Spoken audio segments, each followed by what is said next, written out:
back, everyone, to Public Affairs. My name is Kaylegh Aiken. I am your host, and today I am here with Kent Hovind. He will be talking about the creation science of evangelism and dinosaur land. So why don't you start by telling the audience who you are and why you are here today? Well, thank you, ma'am. My name's Kent Hovind. I was a high school science and math teacher for 15 years. I've been a Baptist preacher for 50 years. And someone gave us property in Lenox, Alabama, straight north of Pensacola, 140 acres. Bought it, gave it to us. And so we're building our dinosaur adventureland all about dinosaurs and the Bible. I believe the Bible is true and that evolution is the dumbest and most dangerous religion in the history of the world. There's never been a dumber idea than to teach the kids, hey, kid, y'all came from a rock. And that's just not true. So I've done 357 debates against atheists. I love it. Take on any more, bring them on. We have a website, drdino.com, D-R-D-I-N-O. You can come visit. It's all free. If you want to come down, when it gets cold up there in Ohio, come on down, visit Dinosaur Adventureland in Lenox, Alabama. It's beautiful. We have 25 cabins you can stay in. Everything's free. We give Jeep tours and all over the place, fishing, boating. Only problem is we have well water. Did Joseph warn you about our well water? No. No? I taught biology 15 years. A lot of people don't know this, but if you drink well water, your babies are going to be born naked. And so we try to warn people ahead of time. Yeah. Just let you know. Okay. Well, good. Anyway, so I've produced a lot of videos, like 25 million of them in 42 languages on science and the Bible. My seminar series is 18 hours. That's the one most people start with. I talk fast. I use lots of visuals and slides. $50 for the whole thing. When you watch it, you can send it back. Give your money back. I started off 35 years ago doing this ministry, and I would loan videos out to people. I learned right away Christians don't steal, but they do borrow and never return. So you buy it $50. When you're done, give it back. Get your $50 back. That's the way we do it now. But please come on down, see the place. It's amazing. We do seminars on science and the Bible. Video number 7 is all about commonly asked questions, like what about carbon dating? How does that fit in? The textbooks in school are teaching the kids that the Earth is billions of years old. It cannot possibly be billions of years old for lots of scientific reasons. The Earth is spinning, but it slows down every day. Well, it can't be billions of years old. You go back billions of years, it was spinning real fast. So I cover about 40 or 50 different scientific indicators. The Earth is not billions of years old on video number 1. And then if it's not, then that raises the question, well, what about the dinosaurs? Well, it's really pretty simple. The Bible says before the flood came, the people lived to be 900 years old. Get my chart here. It's a chart I made from the dates in the Bible. Genesis chapter 5 says Adam was 930 when he died. All these people before the flood are living to be 900. Well, reptiles like snakes and lizards never stop growing, called indeterminate growth. What would happen if a lizard could live to be 900? You'd get 50 feet long. That's the dinosaurs. They did not live millions of years ago. They lived with Adam and Eve. And then Noah took dinosaurs on the ark. Probably babies. Just be sure to get a pink one and a blue one. It's a lot of common sense bringing babies. They're smaller. They eat less. They poop less. They're tougher. They take up less space. And after the flood, they're going to live longer to produce more babies, and that's why you're bringing them. So Noah probably brought babies of everything on the ark. After the flood, if you read Genesis chapter 11, it says the lifespans dropped off to 400, and then down to 200, and then down to 100. Something changed. So I cover on my video number 2 what the Garden of Eden was like. Why did they live to be 900, and why you will not live to be 900 today? So we can talk about all that if you got questions. So I think dinosaurs have lived all through history with humans. People have killed most of them. They called them dragons or something like that, depending on their culture. And there might be a few still alive, like Loch Ness Monster and Lake Champlain Monster. There's a swamp in Africa where there have been many expeditions because the people keep reporting seeing small 20-foot dinosaurs in that swamp today.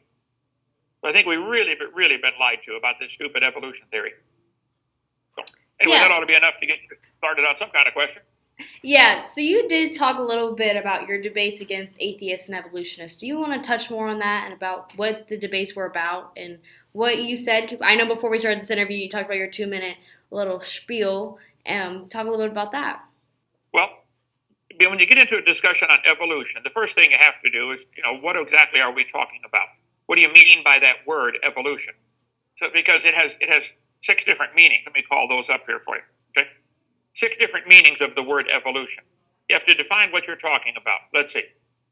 First, you have to have cosmic evolution, the Big Bang. That's how they claim the Earth got here and the universe got here. I say, guys, what exploded? Oh, they say it was a dot smaller than an atom. Oh, really? You're going to squeeze the whole universe into a dot smaller than an atom? You can't squeeze a cup of water into a dot smaller than an atom. You can't squeeze a cup of water at all. You want to put the whole Pacific Ocean in that dot? It's just a dumb theory, but that's what they teach. We started like a Big Bang. So if that's what you mean by evolution, that one's real dumb, like top of the list, dumb. The second meaning of the word evolution is chemical evolution. Because if their Big Bang theory were true, this bang made hydrogen and helium and maybe a little lithium. How do you get all 92 elements out of hydrogen gas? I'd like to learn how to make gold out of hydrogen gas. I'd be rich. So they don't want to talk about chemical evolution, but it's a real thing. Chemical evolution. It doesn't happen. It can't happen. The third thing you have to have is called stellar evolution. The stars would have to evolve. Where did all the stars come from? Nobody's ever seen a star form. Never. We see stars blow up once in a while, but you never see one form. How did all those trillions of stars get out there? Stellar evolution. It's a real thing. Fourthly, you'd have to have what's called organic evolution. Life has to get started somehow. Textbook says, when Earth was formed 4.5 billion years ago, it was a uniform ball of hot rock. Well, that's what they're telling the kids in school, and then most of them are believing it. Earth was a ball of rock, a hot ball of molten rock. Wow. Earth formed, it was a hot ball of rock. This is what they teach in the textbooks, okay? Earth started off as a hot ball of melted rock. National Pornographic has one. Earth started off as a hot, viscous ball of rock. Hot ball of rock. This biology textbook right here beside me says Earth is thought to have formed 4.6 billion years ago. Let's see. Earth began as a hot ball of rock. Okay. As the oceans formed, 3.5 billion years ago, it cooled down and developed oceans because it rained on the rocks for billions of years. One atheist I debated at once, I debated him again any time, calls himself the sun god. He thinks he's God, R and Ra. He said, no evolutionist ever believed we came from a rock. So I showed him all the textbooks. Earth began as a hot ball of rock. Yeah, you do believe that. 3.9 billion years ago, it cooled down enough and vapor began to condense.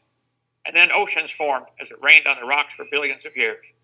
So Earth was a hot ball of rock. This is what they teach. And then it rained on the rocks for millions of years and turned them into soup, and the soup came alive. All the hot rock melted, and the Earth was a ball of melted rock orbiting the sun. And then millions of years of rain created the oceans. And swirling in the waters of the oceans is a bubbling broth of complex chemicals. Progress from a complex chemical soup to a living organism is very slow. Boy, it sure is. It don't even happen. 3.5 billion years ago, the first living things appeared in the oceans. So they teach there was a big bang where nothing exploded, made all the stars. Around one of those stars was a hot ball of rock going around, cooled down, became the Earth, and then it rained on the rocks for millions of years and turned them into soup, and the soup came alive. That's real dumb, real dumb. But all those are parts of the evolution theory. And then once you get some kind of life form, like a bacteria, that has to slowly develop into everything we see today. That gets into what's called macroevolution, where an animal changes to a different kind. Nobody's ever seen that. We never see cows produce non-cows, but they make these family trees for our students to learn. Yes, boys and girls, you are related to a ladybug and a bird and a dinosaur. Here we go. We started off as a protozoa. Slowly became a fish. Then here we are, humans. All the many forms of life on Earth today are descended from a common ancestor, found in a population of primitive unicellular organisms. No traces of those events remain. They put these family trees in our textbooks, and the kids swallow it. That's what they're taught. Yes, boys and girls, you are related to a butterfly. You know, we're teaching the kids they're nothing but animals, and then we wonder, why are they acting like animals? Duh, they can't seem to figure it out. I taught high school 15 years, biology, earth science, physical science, algebra, geometry, and trig. I love science, I love mathematics. But evolution is not part of science. Evolution is a religion. Nothing but a religion. They've chosen to believe in evolution. So now they're careful when they talk. They say, do you accept evolution? Don't use that word accept. Use the word believe. Do I believe that I'm related to a rock? No. Now, there's probably 10,000 different kinds of butterflies. No, I don't know how many, a bunch. They might have had a common ancestor called a butterfly. But that does not prove butterflies are related to humans and whales and frogs. But this is the kind of stuff they teach. I got a big chart here I use for demonstration. Yes, boys and girls, here we are. The humans are related to the butterflies and the frogs and the sunflowers and the dragonflies. This is that chart. I think it's criminal to teach that to kids. It's certainly not science. So I do debates on evolution. If I say we're going to debate the topic of evolution, exactly which one are we talking about? Because there are 6 different ones. Cosmic evolution, they don't want to talk about that. Chemical, they don't want to talk, or stellar, planetary, they don't want to talk about those 3. Organic, how life got started, they avoid the first 4 like the plague. Number 5, macroevolution, changing from one kind to another. None of these are science. Then they use a term called microevolution, which I object to. I think it's a meaningless term. It's a variation within the same kind. God said 20 times in the first 7 chapters of the Bible, the plants and animals would bring forth after their kind. Has anybody in history ever observed any plant or animal bring forth a baby that would not be considered the same kind as the parents? No. Cows produce cows, dogs produce dogs, cats produce cats, and more cats and more cats and more cats. It's not science. The first 5 are religious, but you can't get them to admit that. They want all of us to pay for their religion to be taught in our school system, and they work. We're doing it. We're all paying for that dumb evolution religion to be taught, and I think it's time to put a stop to it. My video number 4 is called Lies in the Textbooks. They've got about 30 or 40 different lies they're teaching to support their theory that have been proven wrong sometimes 100 years ago. They're still teaching in the public school textbooks that the baby growing inside the mother has gills like a fish. That was proven wrong in 1874. They're still teaching it. It's not science. Gills like a fish. I got pictures of it here somewhere. So I just got sick and tired of all the lies in the textbooks. Said, look, somebody's got to stop this. Oh, here we are. Embryology. Get some pictures here. That's what they're teaching. The human has gills like a fish. I got better. Here's the chart that Ernst Haeckel made back in 1869. He said, look at this, boys and girls. All the embryos of the human, the dog, the fish, the pig, the duck, the turtle, all look alike. Yeah, that's because he faked the drawings. Here's the real photographs on the bottom row of the same animal at the same stage. He claimed he's drawing a picture of that. He was an excellent artist, and he was a deliberate liar. Ernst Haeckel loved Darwin's book and wanted to promote it. He was an embryology teacher at the University of Jena in Germany. And Haeckel made these fake drawings on top and went around preaching on, wow, evolution's a fact, here's the evidence for it, and used his fake drawings. It's now been proven he lied. These animals have different numbers of chromosomes. They're not related. No animal changes to any other kind. Anyway, Haeckel had a trial at his own university and convicted him of fraud, but they're still teaching these stupid drawings in the textbooks today. And I got a ton of stuff on all this on my video number 4. New Scientist, How Fudged Embryo Illustrations Led to Drawn Out Lies. Yep, he lied. But why did they have it still in the textbook?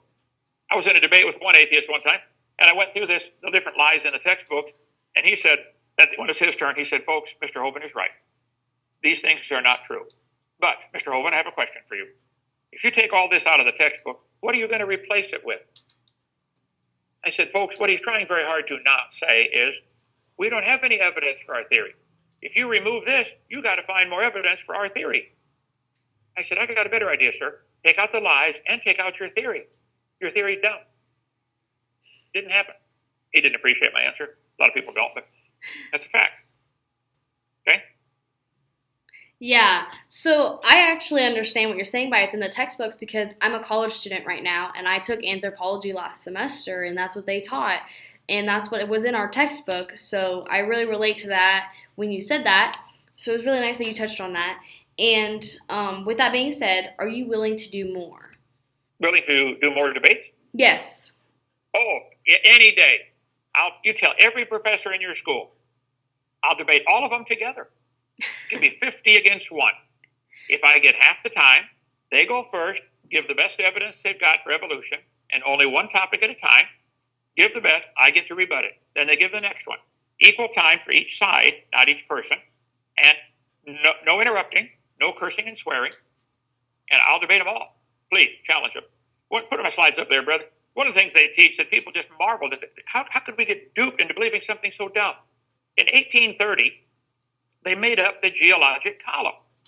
If you're an anthropology professor, or a teacher, or a student, ask them this question. There's no such thing as a geologic column. The whole thing does not exist. They made up the idea in 1830. They divided the earth up into layers and said different animals are found in different layers. And look at this, boys and girls.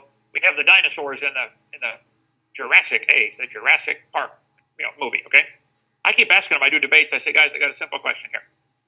If these layers are different ages, where did the material come from?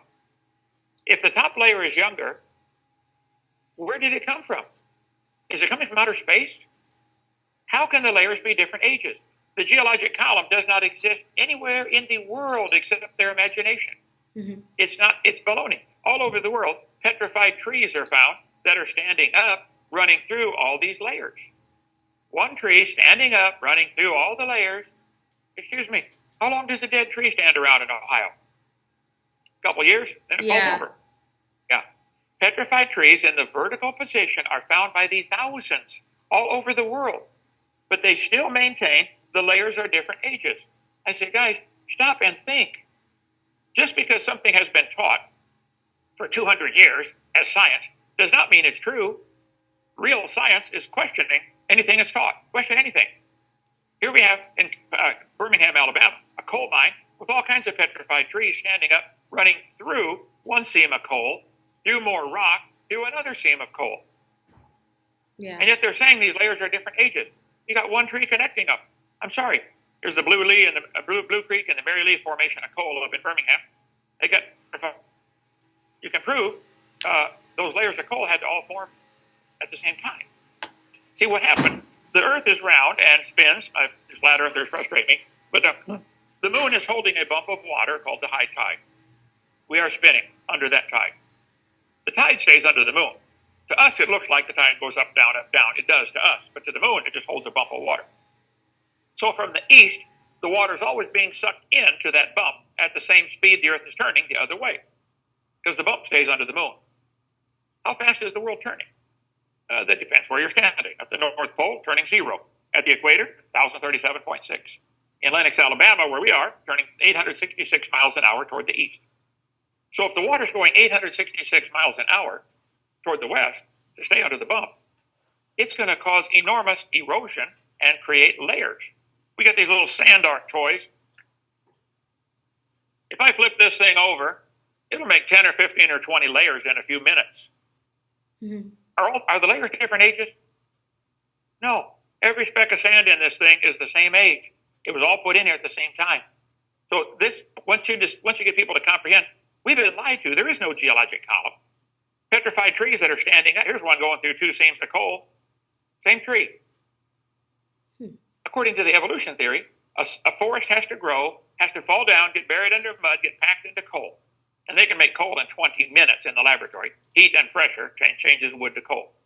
Then they say you get millions of years of strata on top of that, and then a whole other forest has to grow. In Specimen Ridge, Wyoming, there are 27 consecutive layers of coal. And they say there were 27 separate forests. That proves millions of years. No, guys, if the tide's going up and down during Noah's flood, the water's rushing in and out every 6 hours, 12 and a half minutes, it's going to make a new layer every 6 hours, 12 and a half minutes. And when the water's moving sideways, it can make up to 10 to 12 layers at a time. Google experiments in stratification, a video made by some French guy in Colorado. He shows clearly that 10 or 12 layers form at the same time. The layers do not form this way. This idea of the law of superposition, it's not a law at all. They made up that stuff in the late 1700s. They said the top layer has to be younger than the one under it. That is simply not true. If the layers are forming sideways by vertical movement of the water, horizontal movement of all this billions of tons of water going in and out of that bump, it would make all the layers quickly. You go to Joggins, Nova Scotia, there are hundreds of petrified trees standing up, running through all the layers. And yet we still teach the kids the layers are different ages. Are they even able to question? See, if you question their geologic column, you probably get kicked out of school, because that's their Bible. They base everything on that. If you ask them, how do you know these animals, when did the dinosaurs live? They'll say, oh, that was in the Cretaceous or Jurassic period. Oh, so if I find a rock, how do I know if it's Jurassic? They'll say, well, did it contain dinosaur fossils? Yeah. And we know dinosaurs lived 70 million years ago. Therefore, that rock is 70 million years old. Well, how do you know dinosaurs lived 70 million years ago? Well, you found it in a rock layer that was 70 million years old. Wait. The layer is 70 million because of the fossil, and the fossil is 70 million because of the rock. Called circular reasoning. Mm-hmm. It's all based on that. And I can't believe how many people have fallen for it, hook, line, and sinker. They just think it's part of science, and it's just plain not. So there is no geologic column. There is no fossil record. That'll get you kicked out of school. I'll debate all of them. Look, when you find a fossil, all you really could prove is it died. Here's a petrified clam in the closed position, by the way. These are found by the billions. Petrified closed clams. Well, as soon as the clam dies, it opens. How do you explain a petrified closed clam? It had to be buried alive and buried fast. If the water's coming in at this latitude, 866 miles an hour, it's going to make a layer of mud 50 feet thick in about 5 seconds and bury the clam beds alive, and they wake up dead and they can't open. Now, it might take 20 years for them to petrify. That's okay. They're underground, and they can take all the time they want. Things can petrify pretty quickly. In Tennessee in 1884, there was a man that died. Grandpa died. They buried him. 14 years later, his wife died. They're going to bury her next to Grandpa. When they dug the grave, water soaked into the hole. They said, oh, no, Grandpa's been in the water all this time. So they dug Grandpa's grave up to move him. When they opened the casket, the body had turned to stone in 14 years. He petrified in 14 years. So I think there's lots of evidence of rapid petrification. I've got a petrified pickle in my museum here, Dinosaur Adventureland. Somebody sent me the jar. They said, Brother Hovind, we found this in an old house out in the woods, and the roof was gone, and the walls falling apart, and there's a pantry in there with this pickle jar, and the lid rusted off, and the pickle turned to stone. I got it in our museum. Come on down and see the place. Yeah. The point is, I think Noah's flood probably made all the fossils that we see in the world. They formed very rapidly. They did not form over millions of years. The flood did that. And the tide going up and down means it's rushing in and out, and that made all the layers that we see in the earth in 1 year. Each layer is a different tide, not a different epoch or millions of years or billions of years. You tell your professors, Kent Hovind, lowly high school science teacher, will debate all of them at the same time. There is no such thing as a geologic column. No such thing. Yeah. All the layers formed in 1 year. So no such thing as a fossil record. Go ahead. No, you're fine. Because that's what we learned, actually. We learned about the different rock periods and that we evolved from a gorilla or a monkey. And that's why I thought it was funny how you talked about the 6 different evolutions. And because they really do talk about that 5th one. Yeah. They want to claim that we see changes from one kind of animal to another. I say, well, show me one. Bacteria have a very short generation time. Bacteria get born, grow up, get married, and have babies in 8 hours. So you can get 3 generations in 1 day. One scientist could watch 1,000 generations in 1 year. If he watches them for 20 years, he got 20-some thousand generations of bacteria. They've been doing this for a long time, long-standing experiments on bacteria, protozoa, trying to make them change. They nuke them and microwave them and x-ray them and do all kinds of mean things to those poor bacteria. And they never get them to change to anything but a bacteria. Never. But yet they teach the kids bacteria turn to humans. Well, you have any evidence of that? No, but we believe it very strongly. That's not evidence. Yeah, but everybody else believes it. That's not evidence either. 55 million Germans believe Hitler was a good guy and doing the right thing. Having majority opinion is not part of science, okay? They claim the clams are found at the bottom of our geologic column because clams evolved first. I say, guys, maybe there's a different answer. Maybe clams are found at the bottom because they already live at the bottom. Mm-hmm. Wouldn't they be the first one buried in a flood? Maybe birds are found on top, not because they evolved from clams, because birds are the last ones to drown in a flood. And when they do drown, they float around with hollow feathers, hollow bones. Of course they're on top. Maybe that fossils are sorted a little bit based upon their habitat, where they live, based upon their mobility. As far as anybody can figure out, clams can't run as fast as a bird. Maybe they're sorted based upon intelligence. Clams aren't too smart. Maybe they're sorted based upon body density. Clam shells are a little heavier than bird feathers. So they already got in their mind, we know the order of things evolved: fish, amphibian, reptile, mammal. And we know these layers, each one contains certain fossils. Well, it could be that there is some sorting to the geologic column. Maybe the clams are all found in the same layer. Generally, they are. Maybe dinosaurs are found in a similar layer because maybe they have similar body density. It has nothing to do with evolution. But I'll debate them all. The whole university. They would put out a challenge to the whole world. I'm sick of it. I've had 357 debates. I'm ready for 1,000 more. There is no geologic column. The Bible is absolutely true. God made everything in 6 days. Mm-hmm. That's the only way it works.